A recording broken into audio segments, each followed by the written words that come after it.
buksan ang salita ng hula. Mapalad ang nakikinig at tumutupad. Mapalad ang nahahapis at sila ay aaliwin.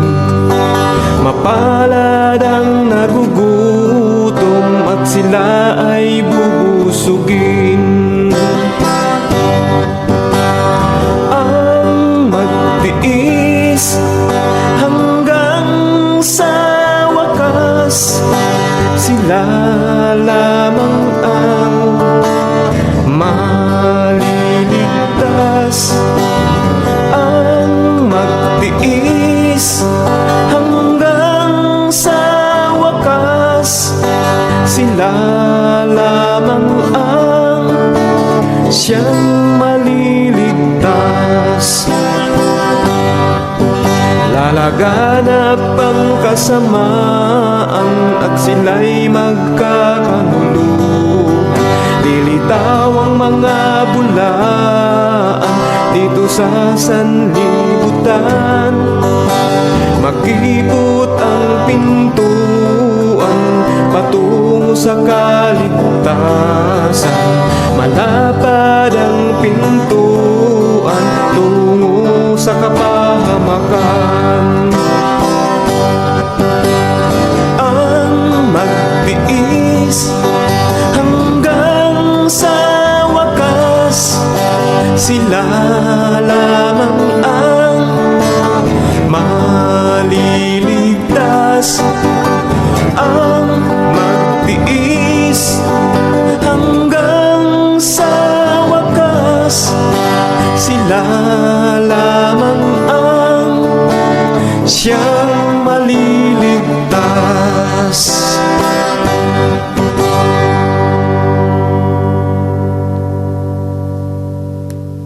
Happy Sabbath to all. Happy Sabbath. By the way, praise the Lord for the message in song. Say amen to that performance and the message in song. Say amen. Amen. Praise the Lord. Can you imagine those kids, right? They can sing well as well as they can play well. Praise the Lord. And the message in song is just powerful. Amen. So my message this beautiful morning is no other than God calls for true revival. I shared this many times. We were in California for 2 consecutive Sabbath. I preach about revival. So God calls for true revival. This is what we need. We need revival. Now in Tagalog, hindi ko alam kung ito yung tama.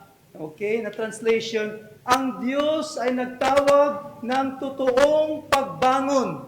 Pagbangon o revival. Okay? The true revival. Ang ating text sa umagang ito ay matagpuan natin sa Revelation chapter 3 verse 20. Ang sabi dito, tingnan mo. Okay? Tingnan mo, nakatayo ako at kumakatok sa pintuan. Kung diringgin ninuman ang aking tinig at buksan ang pinto, papasok ako at kakain akong kasalo siya. Kasalo niya. Let us pray first. Let's invite the presence and guidance of the Holy Spirit. Father in heaven, sa napakagandang umaga na ito, sa araw ng kapahingaan, we would like to invite the presence, guidance, and leading of the Holy Spirit this morning. You know who we are from inside out, Lord. We have limited understanding. Without you, we cannot do anything. So, Lord, we completely dependent upon the Holy Spirit to guide us, that we may able, loving Father, to understand your word. And this message will find places in our hearts and will transform our lives, our souls completely into the likeness of Jesus. Thank you, Lord, for hearing and answering our prayer. For all of this we ask in the loving and mighty name of Jesus. Amen. Okay. Pero bago ako pumunta sa California, Las Vegas and California, I went first to Mindanao. Pumunta muna ako sa Mindanao at nagkaroon doon ng gawain. Okay, I was the speaker of that evangelistic meeting. Okay, the most populated district in Cagayan de Oro City. Sino sa atin dito ang taga Cagayan de Oro City? Oh, really? Wow, praise the Lord. Yeah, I was there. September 1st to 14. 14 was the culmination. But before I came, there was a groundwork for evangelistic meeting because some of the officers, yung mga nasa conference, mga kaibigan ko, at nagiging estudyante ko rin sa seminary back many years ago. Okay? So I was invited by my friend, the district leader of Gusa. Gusa district comprises of 10 churches. I was invited to preach and we baptized 50.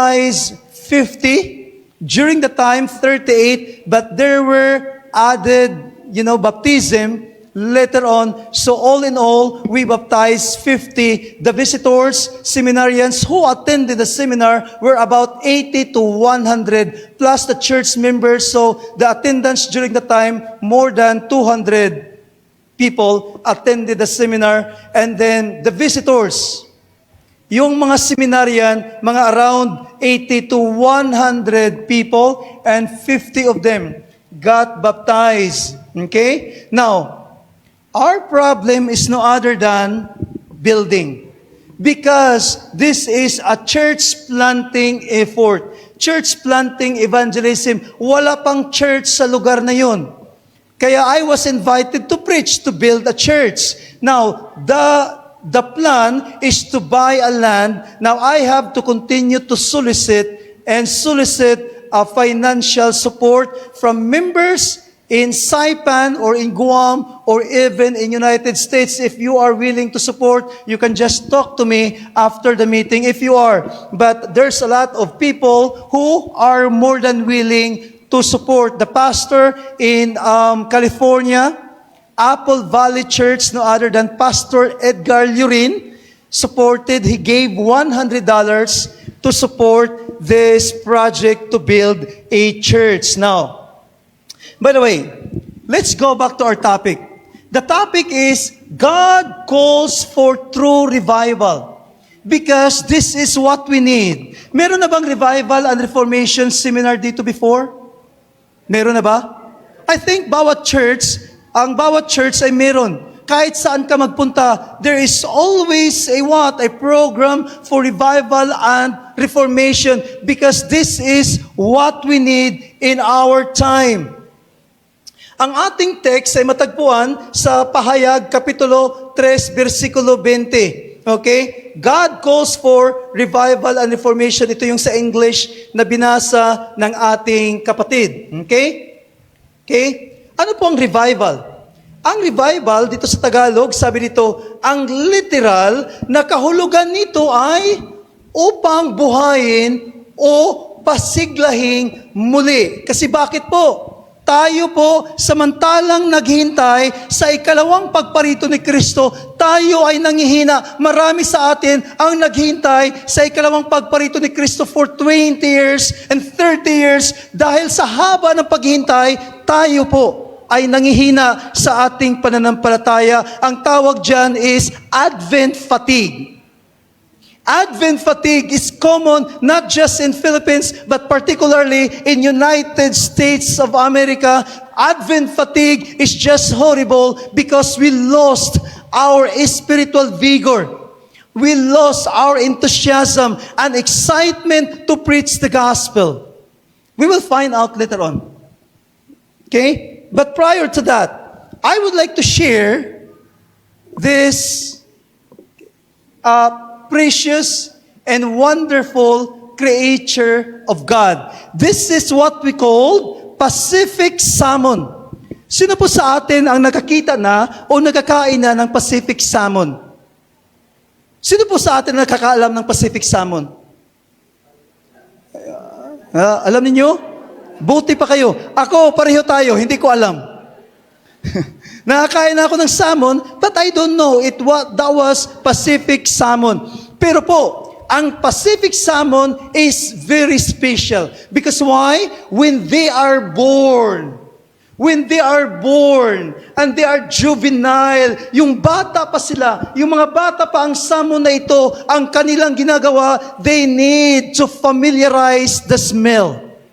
Yung amoy ng tubig, amoy ng kapaligiran, kung saan sila naisilang, saan sila ipinanganak at lumaki sila na patuloy nilang inaamoy ang kapaligiran.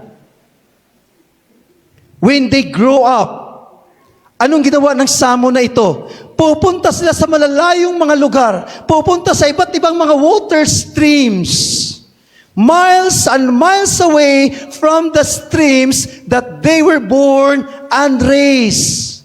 Doon sila, for how many years? Doon sila nagliwaliw. Ngunit, but when they are about to die, nung malapit na silang mamatay, nung kanilang nararamdaman na malapit na silang mamatay, ano ang ginagawa ng mga Pacific salmon? Babalik sila doon sa water stream kung saan sila naisilang at lumaki. Amen? There is longing for home. Dahil doon sa lugar na doon sila nagtatrabaho, kumakain, may mga kaibigan, sila ay mga temporary lamang doon. They were strangers and sojourners in those places. They need to go back home.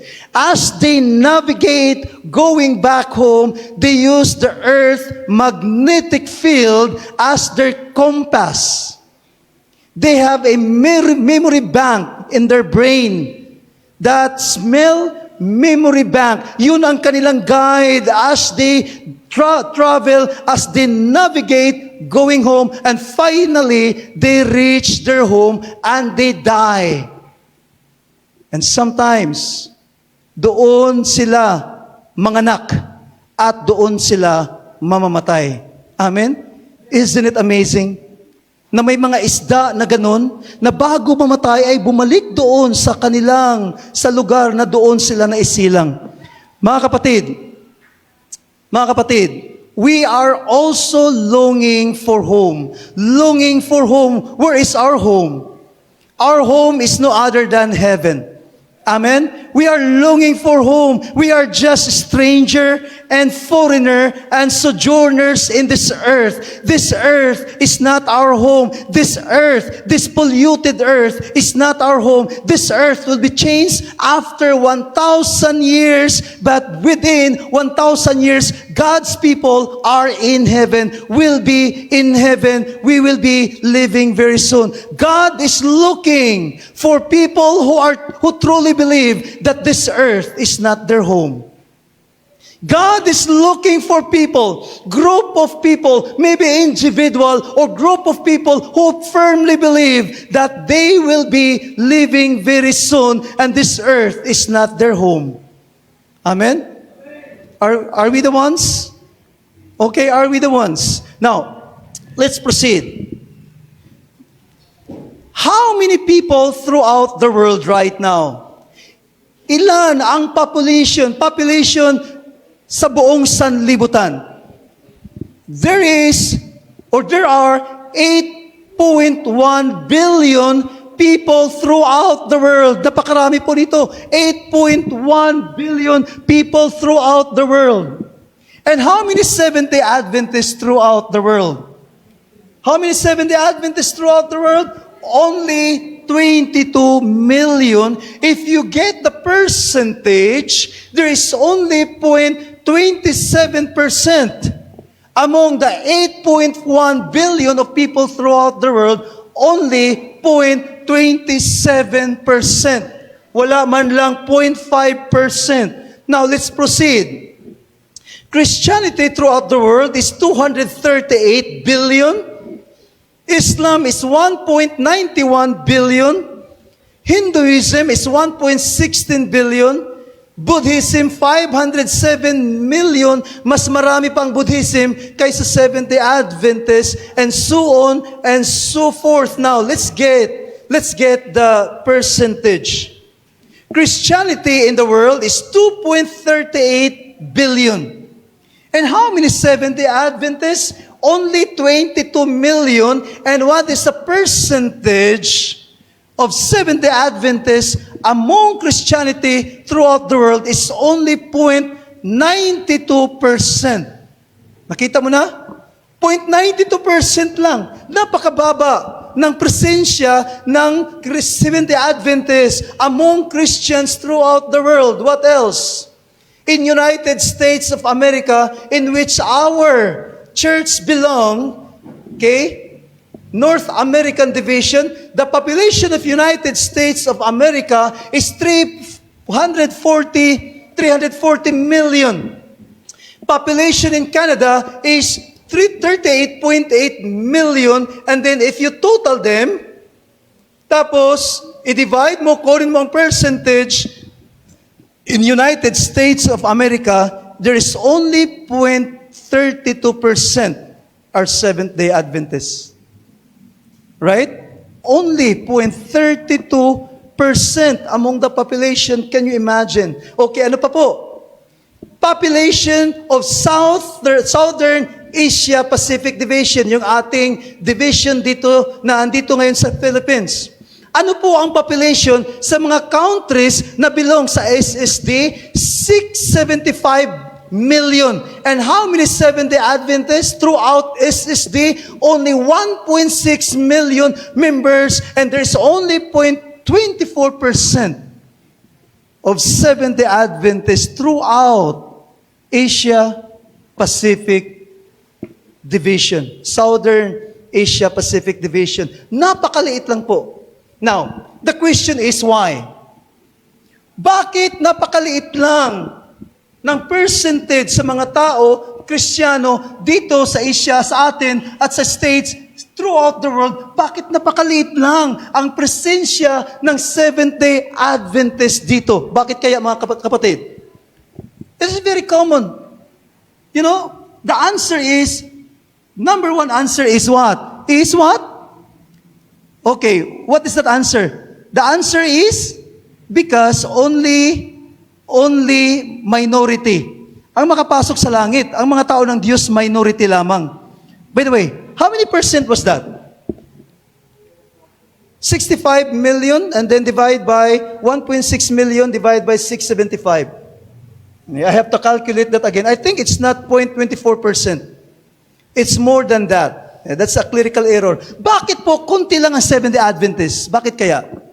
Number one, because according to us, only the minorities will be saved. Number two, maybe the problem is that we need revival and reformation. Amen? We need revival and reformation so that spiritual vigor and excitement to preach the gospel throughout the world will be ours again. Because God's people are struggling from within and without.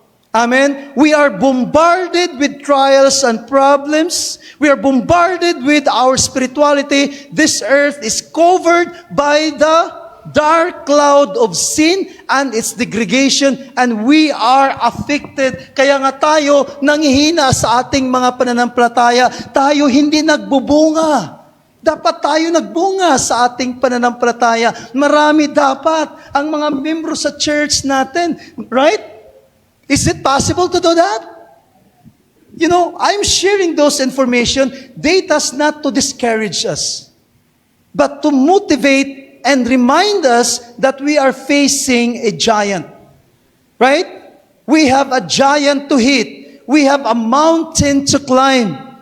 Can we do this? Magawa ba natin ito? Yes, we can do this through the power and leading of the Holy Spirit. But with our own strength, we cannot do anything. Revival and reformation, this is what the pen of inspiration says, a revival of true godliness. What is it again, everybody? A revival of true godliness. Not just a revival, but a revival of true. There must be true godliness among us is the greatest and the most urgent of all our needs. Yes, kailangan natin ng pera upang tayo mabuhay. Kailangan natin ang ating mga trabaho. Kailangan natin gumaling sa ating karamdaman. Ngunit ang pinaka-importante ay walang iba kung hindi ang revival of true godliness. Among us is the greatest and the most urgent of all our needs. To seek this should be our first work. Revival signifies a renewal of spiritual life. Our spirituality must be changed. A quickening of the powers of mind and heart. A resurrection from spiritual death or spiritual slumber. We should be resurrected. Amen. From our spiritual slumber or spiritual death. And what else?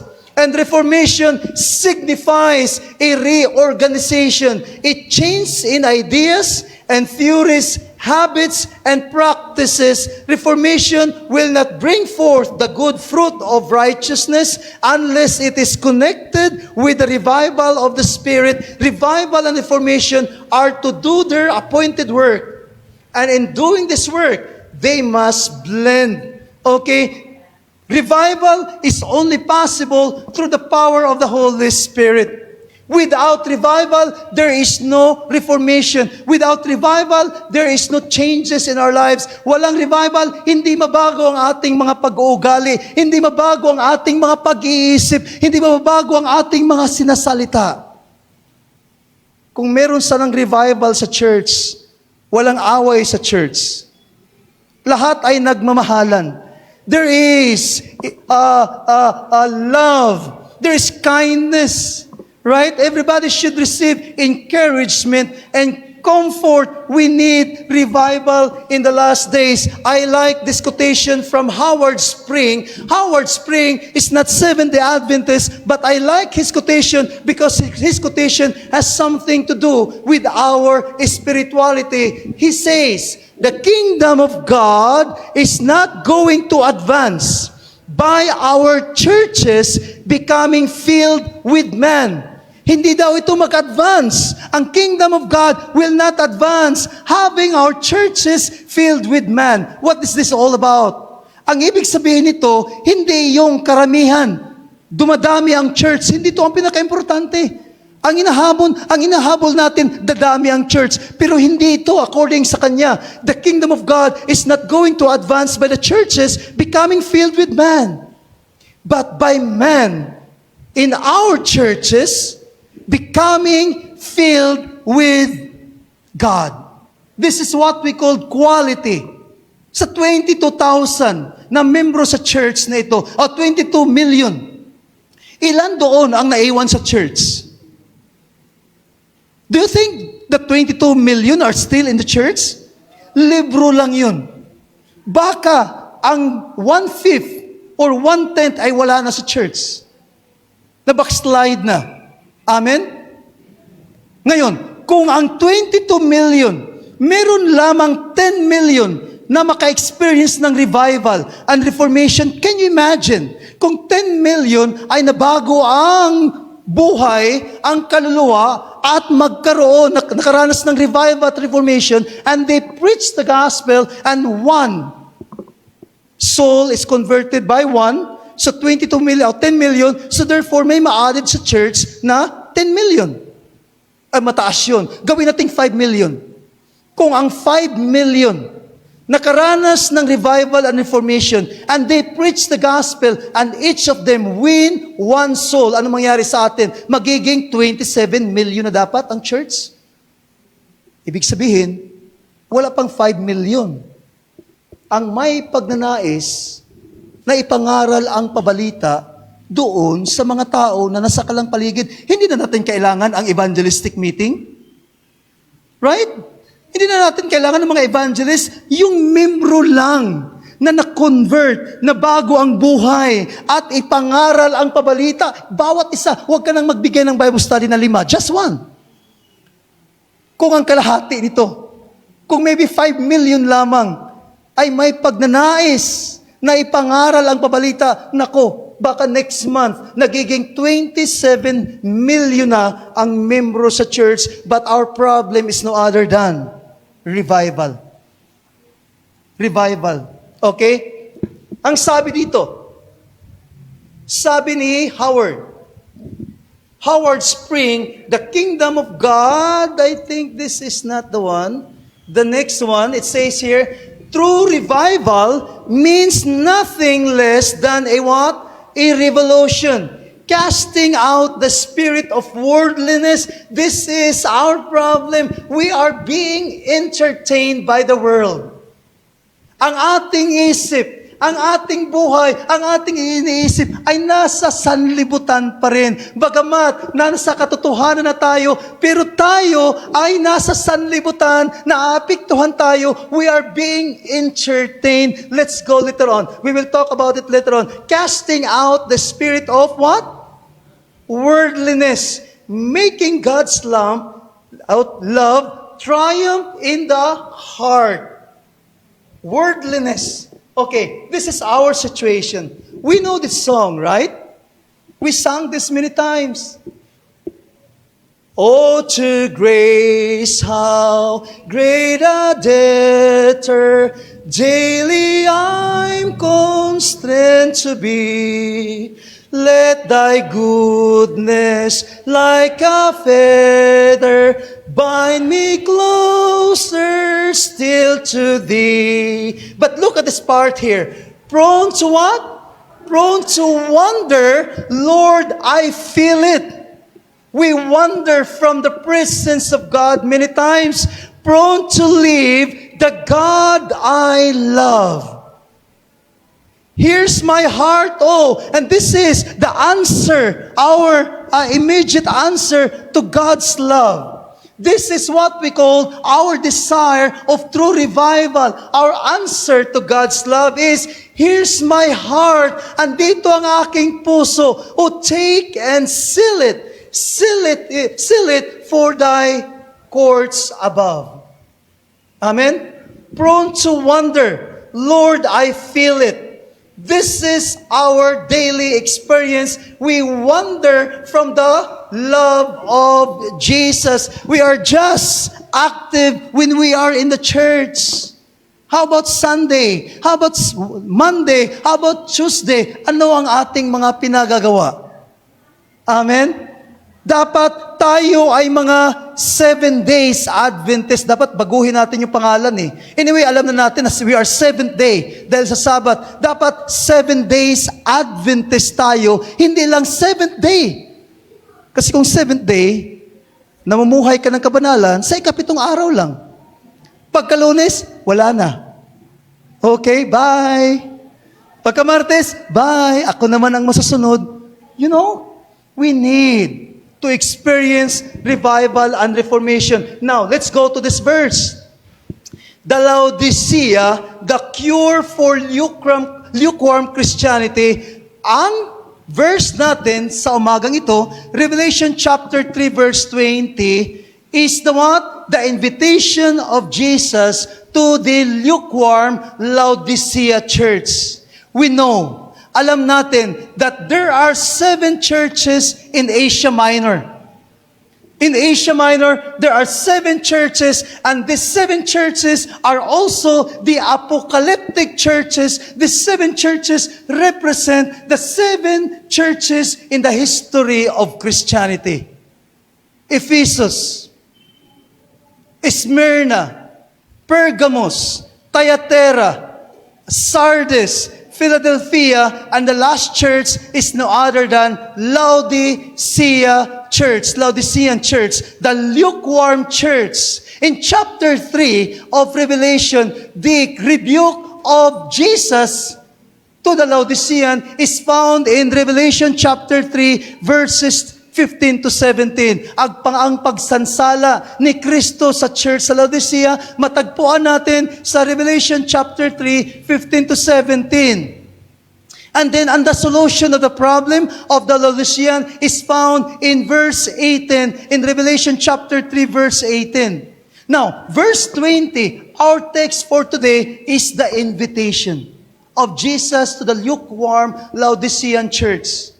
Verse 21 is the promise of God to the overcomers. He said, those who overcome.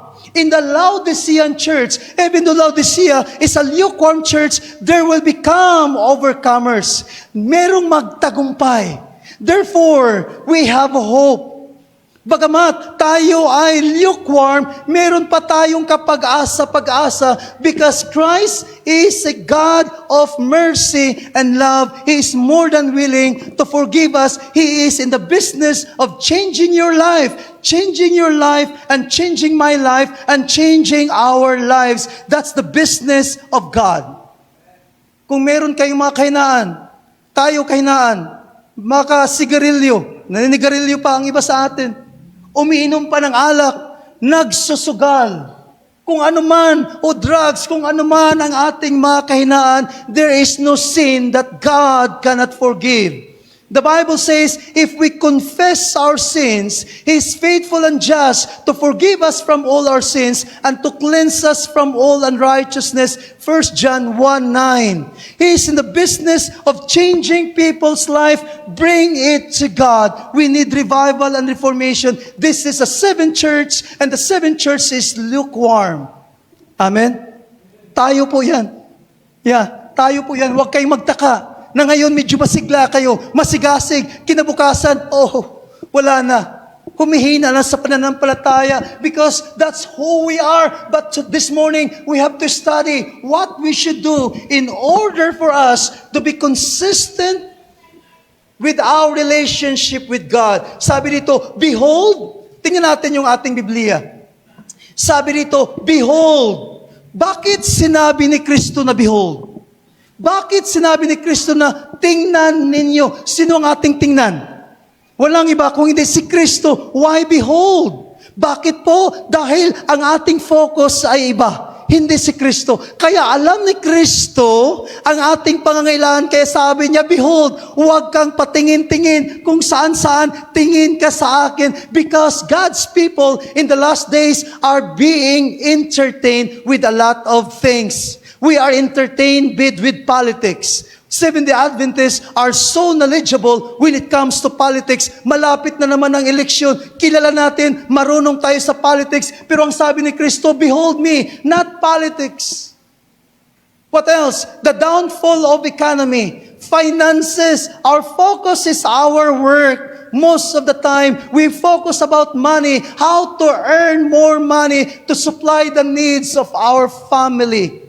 It's important, but that's not the most important. Jesus Christ said, behold, tingnan ninyo ako. Hindi sila, hindi yung mga bagay sa inyong paligid, kung hindi ako, ano pa? Why behold? Because God's people, young people, and even old, are being entertained by social media. We are entertained by Facebook. We are entertained by YouTube. Right? How many hours a day you spent just to watch video at YouTube? Video at Facebook. Amen? We are very much influenced. We are very much entertained by social media. Satan is so busy right now, inventing a lot of things in social media in order to entertain you, in order to entertain you, in order to entertain me, in order to entertain us, so that we continue as lukewarm Seventh-day Adventists. Kuha natin mga kapatid.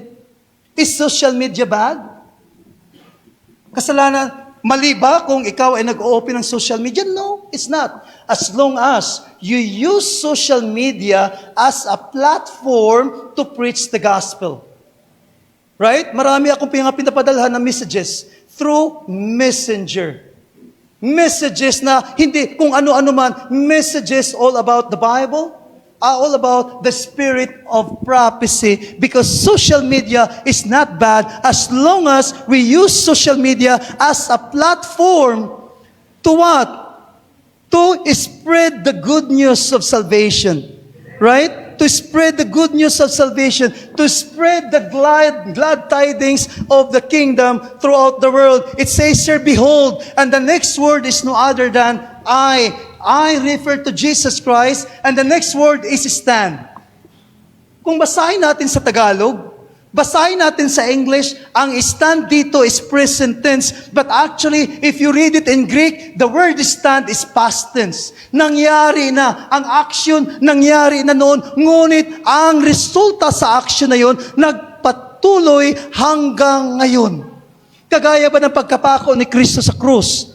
Napako siya 31 AD. That was long time ago, but the effect of His great sacrifice continues until now. Thousands and millions of people's life are changed because of His death. Nakuha natin? Amen? Nakuha natin? God is still in the business of changing life. Kung meron po tayong mga problema sa buhay, kung meron tayong mga kahinaan, atin pong ilapit sa Diyos. Pagkatapos nito, sabi niya, I stand at the what? At the door. What is this door all about? This is the what? The door of our heart and the door of our soul. Where is the doorknob of the door? It's inside. Wala po sa labas. Yun ang pagkakaiba. Sa pinto dito sa Biblia, Revelation chapter 3 verse 20, dahil ang doorknob dito, wala ding doorknob sa loob pero ang doorknob wala sa labas, nasa loob. Because why? Because God has given you a freedom of choice. Freedom of choice is a result of love. Bunga ng pag-ibig ang freedom of choice. God is a God of love.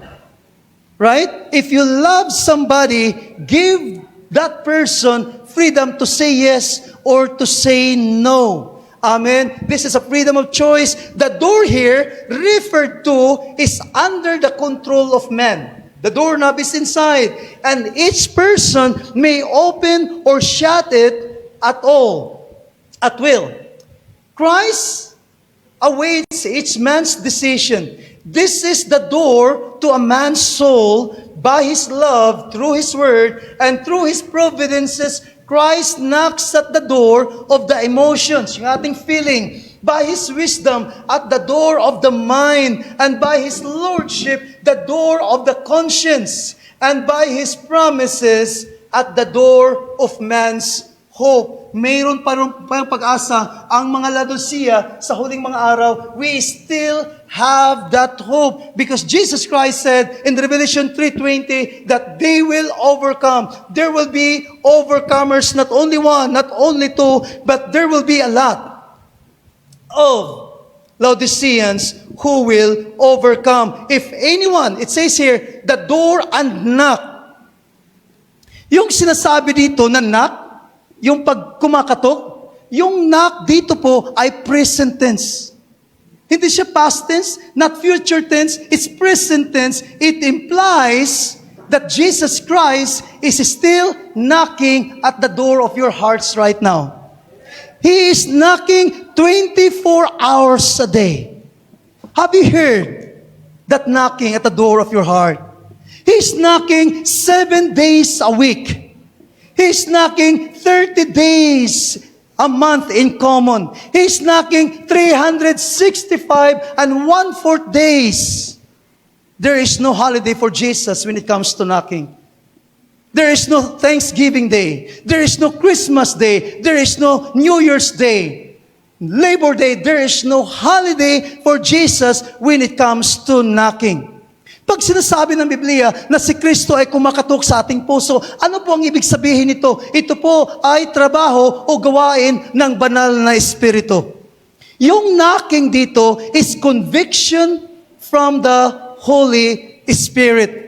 In John chapter 16, basahin nyo yung pag-uwi ninyo mamaya, John chapter 16, 7-8, tell us that the work of the Holy Spirit is to convict. God, Jesus Christ, initiates revival through the ministrations of the Holy Spirit. Amen? through the ministration of the Holy Spirit. It is possible because revival is the proof fruit of the power of the Holy Spirit. So He is knocking at the door of your heart. Have you heard? Narinig ba natin yung boses ng Panginoon? Narinig ba natin yung kanyang melodious, loving voice when you are inside the room of your house? In that particular night, umiiyak ka dahil sa kahirapan, dahil sa sakit na iyong naranasan, na tamasa. Amen. Ikaw ay nahirapan at umiiyak ka sa harapan ng Diyos. Kayo po ay naririnig niya.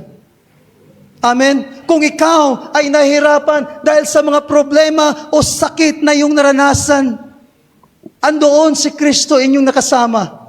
Hindi kayo niya pinapabayaan, mga kapatid. Kung ano man ang mga problema, sa kalagitnaan ng mga problema, andoon si Kristo. All we need to do is to listen to that still, small voice. Listen to that knocking. Andoon siya. Kung ikaw ay nagkasala, nandoon ka sa madilim na lugar, may ginagawa ka na hindi naayon sa kagustuhan ng Diyos, andoon din siya. Andoon ang banal na Espiritu. Amen? Kumakatok sa iyong puso, sinasabi, hindi to tama. Ito'y mali. Amen? God, through the Holy Spirit, is always there for you. In the time of your suffering, in the time of trouble, in the time of your problem, when you are crying, when you are sobbing, you kneel before God. He is listening to your prayer. And He is more than willing to help you. Okay, sabi dito, if anyone hears my voice and opens the door, I will come into him and dine with him and he with me. What is this all about?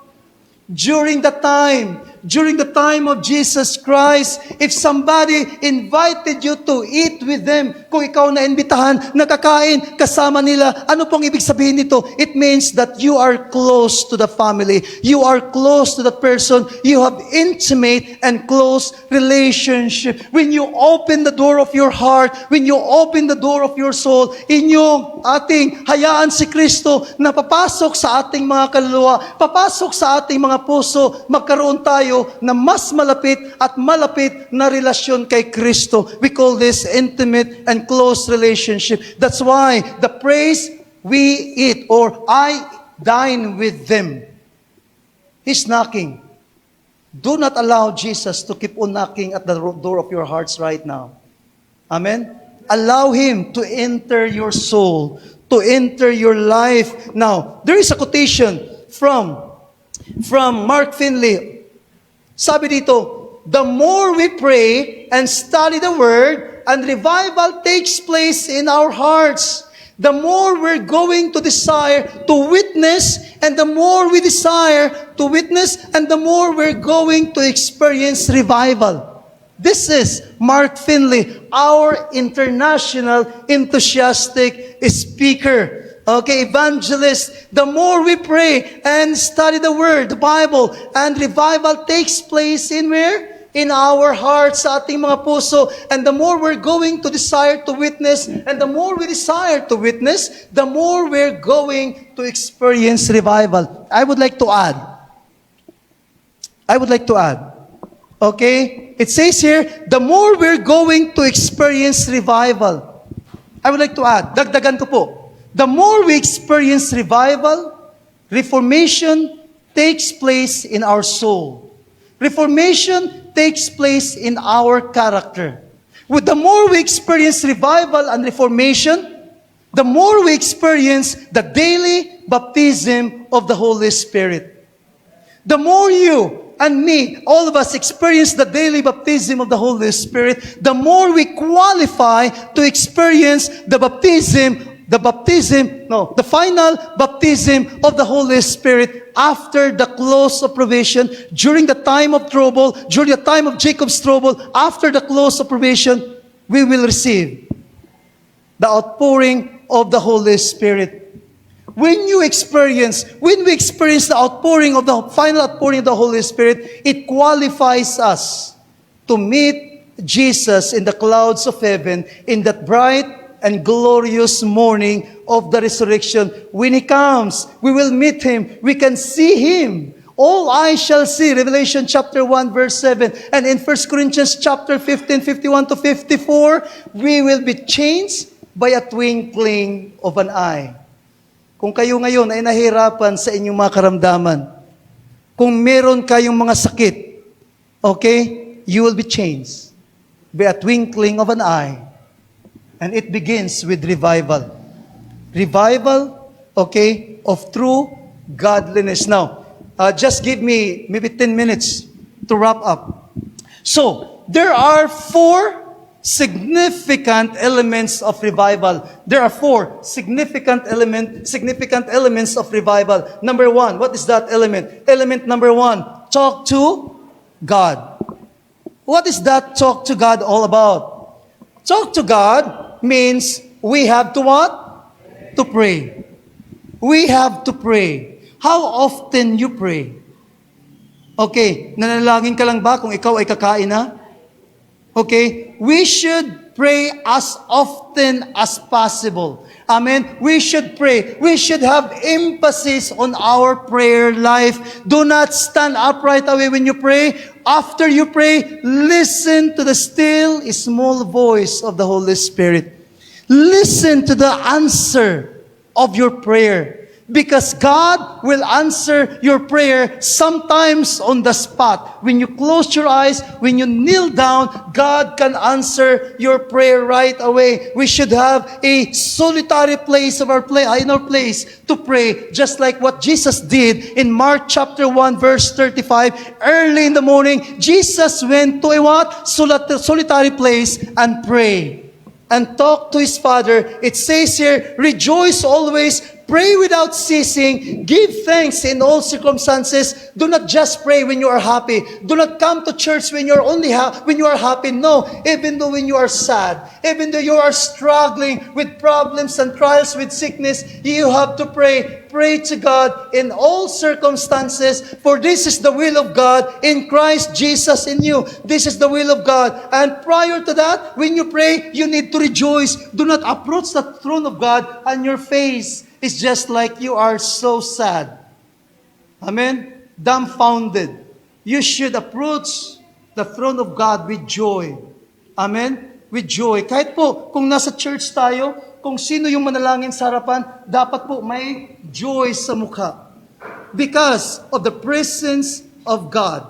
Those people who don't have a smile on their face, they don't have that joy because they don't have Jesus in their lives. You know that joy falls from heaven all the way to our hearts and our soul. That's why even in the midst of problem, we still manage to smile. Kahit nasa kalagitnaan tayo ng mga problema, tayo pa rin, Seventh-day Adventist, ang totoong Kristiyano, naghihintay sa ikalawang pagparito ni Kristo, palaging masayahin. Amen? Nakasmile pa rin kahit sa mga sakuna problema. Dahil po, bakit? Nandoon yung kaligayahan. Andoon yung joy sa kanyang puso at sa kanyang buhay. Ano ang sabi sa pen of inspiration? Increase spiritual strength. Those who seek God in secret, telling the Lord their needs and pleading for help, will not plead in vain. That's the pen of inspiration. You will not pray or plead in vain. Number two element. Allow God to talk to you. This is part of revival. So number 1, what is the first T? Talk to God. Prayer. That's one significant, extremely significant element of revival. Prayer. Without prayer, there is no revival. Number 2, allow God to talk to you. What is this all about? I call this Bible study. Without Bible study, there is no revival of true godliness. How often we read the Bible? Ilang beses po tayo nagbabasa ng Biblia? I read the Bible every morning. My focus is the book of Ephesians. Philippians. It doesn't mean that I did not read Philippians before. I reread Philippians many, many times. Dahil po sa aking kababasa, marami po akong natutunan. Amen? Hindi po from Old Testament all the way to Revelation, tapos na. No. Continue to read. continue to read. In fact, the advisable verses, maybe 2, 3, 4, 5 verses only. Do not read the whole chapter. Divide the chapter into verses. Because if you have the whole chapter, the information is too much. If you have only 3 verses, 5 verses, you will understand the principle and consider the context. It says here, Psalms 119:11, Thy word have I hid in mine heart that I might not sin against thee. Kaya nagbabasa tayo ng Biblia, Aron, sa Bisaya pa. Therefore, we read the Bible so that we will not commit sin against thee. This is an offensive weapon when we are facing temptations, and Satan, Ephesians 6:17, and take the helmet of salvation and the sword of the Spirit, which is the word of God. And the spirit of prophecy says, those who eat and digest this word, making it a part of every action and of every attribute of character, grow strong in the strength of God. Yun daw ang mga kumakain ng banal na salita. Ang kanyang salita, ang Biblia, kung ito'y ating kinakain, ano pong mangyayari sa atin? Magkaroon tayo ng lakas. Grow strong in the strength of God. It gives immortal vigor to the soul, perfecting the experience and bringing joys that will abide forever. Sign of the Times, June 25, 1902. This is, friends, huwag mong basahin ang Biblia sa inyong cellphone. Sabi, ginagamit ko ang cellphone kasi bakit? Sa cellphone, meron akong Biblia eh.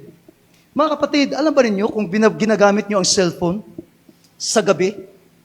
Ang inyong mga cellphone, may backlit yan, may backlight. Yung light na yan, mayroong tinatawag na blue light.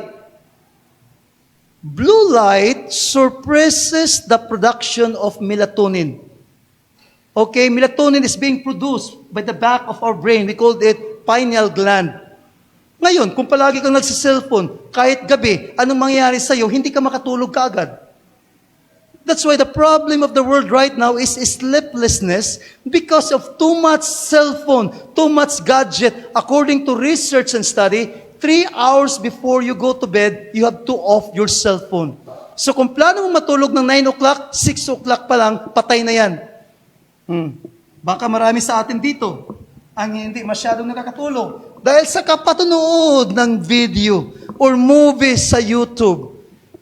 Hindi lang addiction ang nakukuha nyo doon, masisira pa ang sleeping cycle ninyo, mga kapatid. So I always read this Bible, not my cellphone. Maybe there are circumstances that I cannot avoid it, that I read my Bible in my cellphone. But the Bible, go back to the traditional way of reading the Bible.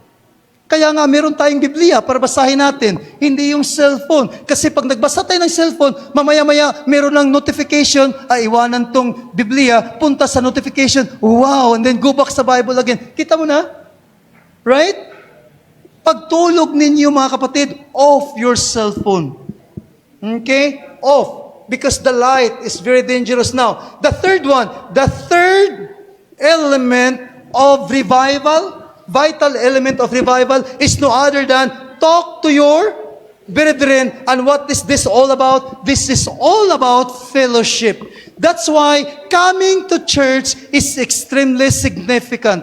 Even though, kahit may mga problema ka sa buhay, kahit may problema ka sa finances, punta sa church. Huwag mag-stay sa bahay. If it is Sabbath, go to church. Because in the church, you will receive comfort, you will receive encouragement. Mga kapatid, hindi ninyo alam, yung katabi ninyo ngayon ay may problema. Okay? Katabi ninyo sa kanan, sa kaliwa, hindi ninyo alam.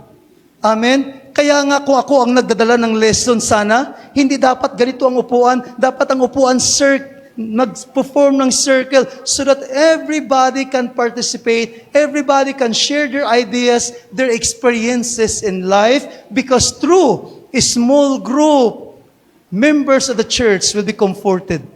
Amen? Kaya andito tayo sa church ngayon because we are going to encourage one another. We are going to love each other. If you are tired, if you are struggling with problems, Lord, just come and worship God. Join the group of people because in your home, there is no fellowship there. Fellowship is one significant element of revival. Kung wala kang fellowship, ikaw lang mag-isa, hindi yun revival. Amen? Because we live together as family. Right? We live together. And potluck is part of worship. Potluck is part of fellowship. During potluck, do not leave right away.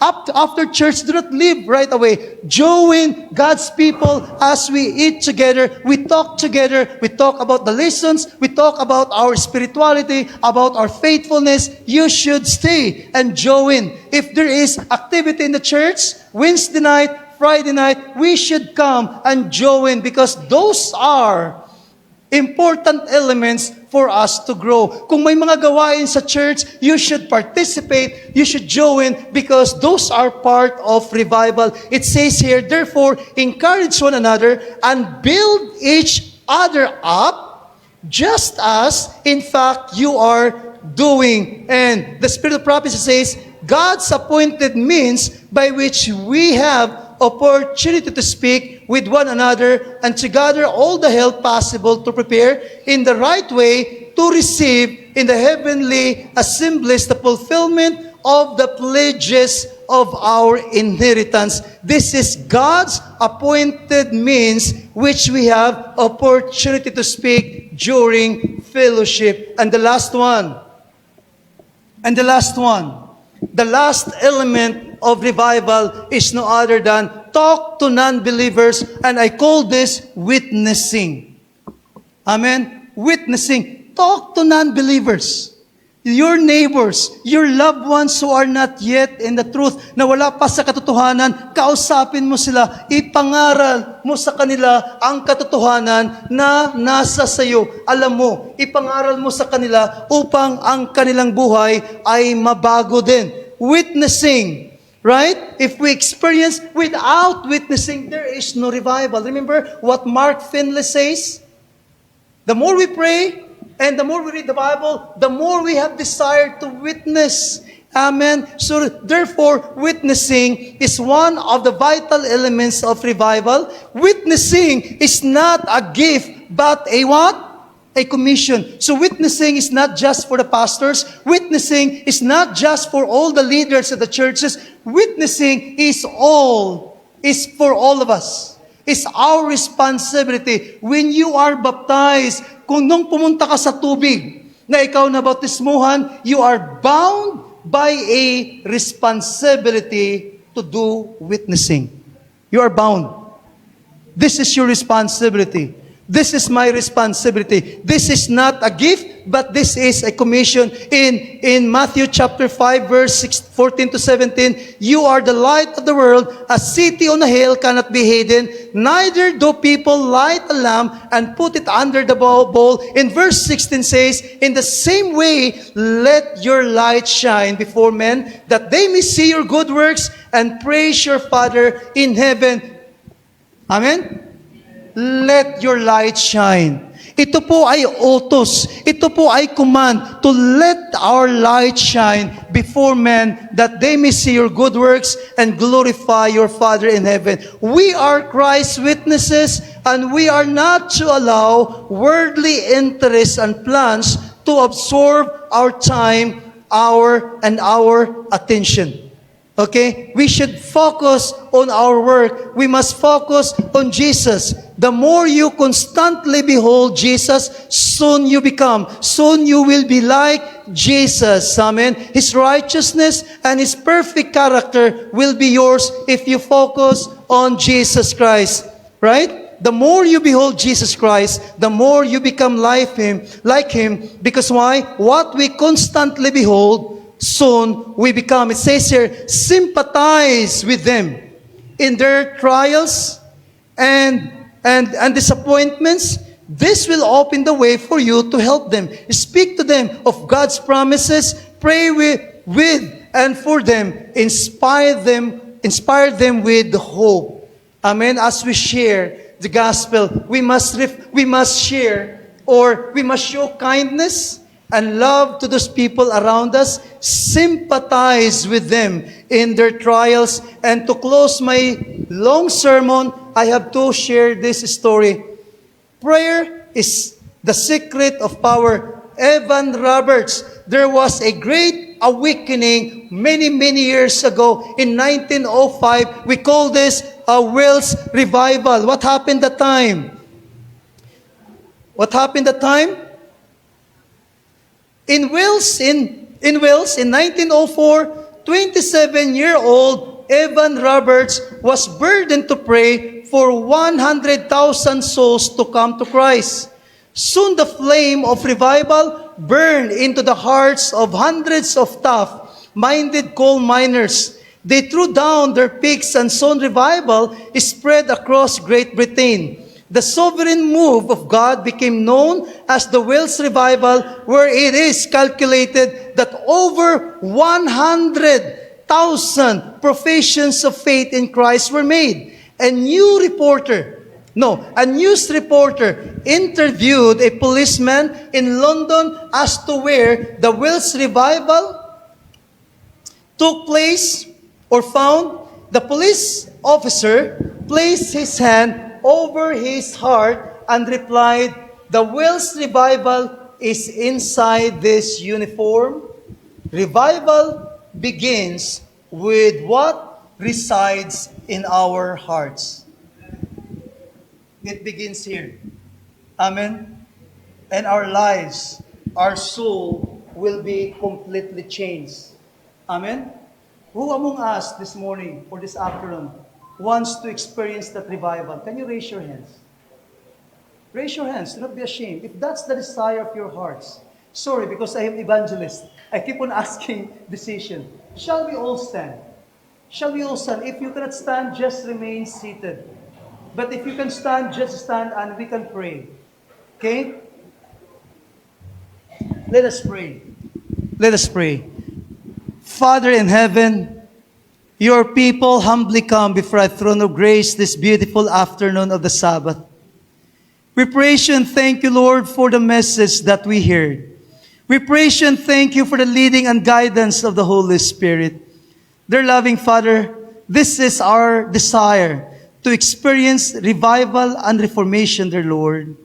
Cleanse your people from all filthiness, from all sinfulness. Maybe there are some of us this morning, this afternoon, struggling with vices this side. That side, dear Lord. Bless that person. Bless her and bless him, loving Father, that they may overcome their weaknesses, their vices, and help them to be faithful to you. Maybe there are some of us who are struggling with sickness, dear Lord.